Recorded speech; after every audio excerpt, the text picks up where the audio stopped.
market lifters, beautiful clues right here. And we grab the bearish island, isn't it?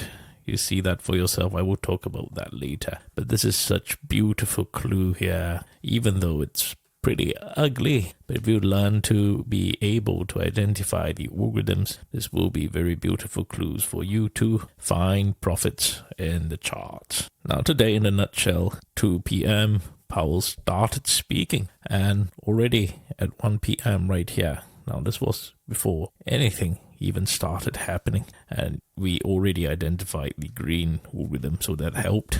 And when you can understand this, you can see it so much better, that inverse head and shoulder pattern. I will show you some of the technicals in this trade later, and more importantly, understanding to see how cups have closed right here.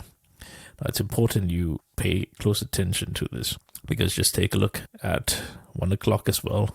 I talked about waiting for cup close, especially when the teal is closing down, and I want you to see how a handle can be forming here. So I want you to pay close attention to this, very importantly.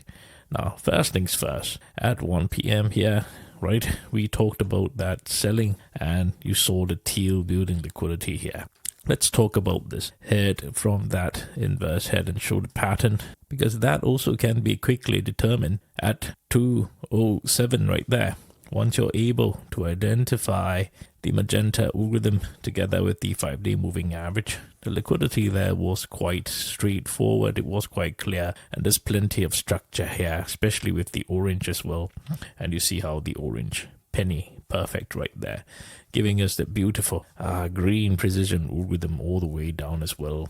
So this one, the first trade that I caught, couple of 100% trades here. I caught one here and one here, so a couple of 100% trades. Absolutely beautiful right there. Now remember, we were also waiting out for that inverse head and shoulder pattern, isn't it, of that teal, as I was talking about. And so one of the beautiful entries was here. I want to show you a microstructure that was right here of that 5-day moving average. If you see it, you cannot unsee it. And just this very simple structure that I managed to catch.